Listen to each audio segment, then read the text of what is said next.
આ દુનિયામાં સુખી થવું હોય તો આટલું કરવું, પ્રેમ અને પૈસાનું કદી પ્રદર્શન ન કરવું. આજના લોકોને દેખાવટની દુનિયા જ ગમે છે. મોઢા પર સાચું કહેનારા ક્યાં કોઈને ગમે છે. તમે એકલા રહેવાથી જેટલા દુઃખી નહીં થાવ ને એટલા દુઃખી તમે ખોટા માણસ સાથે રહેવાથી થશો. સંગત કરવી હોય તો સમુદ્ર જેવા વ્યક્તિને કરો જે તમારી બધી જ વાતોને સમાવી લે.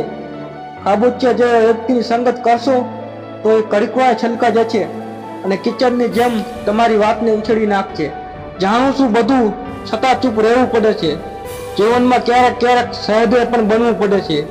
ચાહત છે મારી સારા જોડેલા જેવી, એટલે જ સમયની રાહે રડવું પડે છે.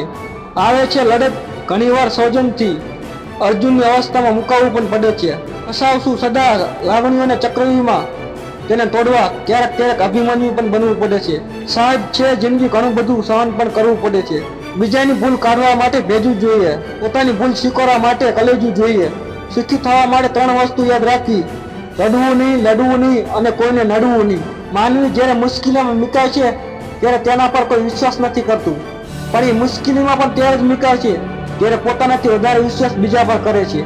બીજા લોકો કેવા છે એ સાબિત કરવામાં આપણે કેવા છીએ એ સાબિત થઈ જતું હોય છે. જીવનમાં તોફાન તો આવવા જ જોઈએ, ત્યારે જ ખબર પડે કે કોણ હાથ પકડીને ચાલે છે અને કોણ છોડી દે છે. ઓળખાણ ક્યાં હતી આપણી કોઈને? આ તો કુદરતની ભલામણ છે. વગર સરનામે લાગણીના તોતણે બંધાઈ ગયા. હાથ ભલે ખાલી રાખજે ભગવાન, પણ મારું દિલ મારા સ્વજનો માટે છલોછલ ભરેલું રાખજે.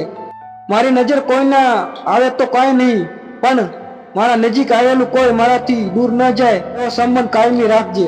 જીવનમાં સાચી મોજ તો ઘોડા લોકો જ કરે છે, બાકી બુદ્ધિશાળી તો બોલવા માટે પણ વિચારી વિચારીને બોલે છે. એવા વ્યક્તિ સામે કોઈ દિવસ જૂઠું ન બોલવું, એને તમારા જુઠ્ઠા પર પણ વિશ્વાસ હોય. કોઈ ખાસ વ્યક્તિ પર એટલા પણ આરોપ ન મૂકવા, પછી સોરી કહેવું પણ ટૂંકું પડી જાય. રાખવી પડે છે લાગણીઓને દિલમાં દબાવીને. જો આ દરિયો તોફાને ચડે ને તો ઘણા બધાને લઈને ડૂબે એમ છે.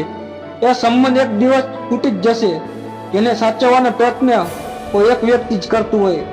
લાગણી હોય તો ઝઘડો થાય, બાકી લાગણી ન હોય ત્યાં વાત પણ નથી થતી. સંપત્તિ સુખ નથી, માત્ર સગવડ આપે છે. સુખ સાચા સંબંધની પૂંજીમાં જ મળે છે. માણસ અડધો દુઃખી ખોટા લોકો પાસે આશા રાખીને થાય છે, અને અડધો દુઃખી સાચા માણસ ઉપર શંકા કરીને થતો હોય છે. સમય ભલે સુખનો હોય કે દુઃખનો, પરંતુ ધીરજ નાખનાર હંમેશા ફાવ્યા જ છે.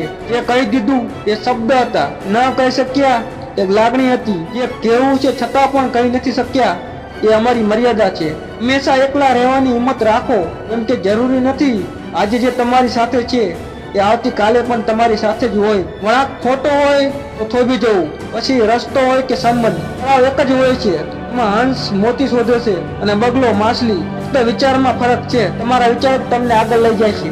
ખોટી જગ્યાએ હૈયું હળવું ન કરાય એમ કરી અને આપણું દુઃખ બમણું ન કરાય. પથ્થર બનીને ઠેસ બનવા કરતા કે બનીને ઠેસ સુધી પહોંચાડીએ. સરનામા વિનાનો માણસ છું હું, ઈચ્છાના ટોપલામાં ભરીને ફરતો ફકીર છું.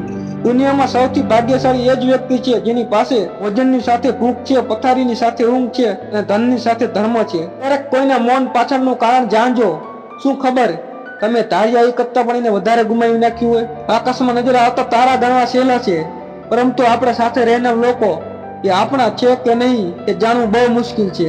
બહારથી દેખાતી ઝલક અંદરથી વ્યક્તિ સાવ અલગ જ હોય છે. સમાધાન એટલે જીવનના બધા જ પ્રશ્ન પર પૂર્ણ વિરામ, જેના જવાબ નથી મળ્યા ના તો મળવાના છે.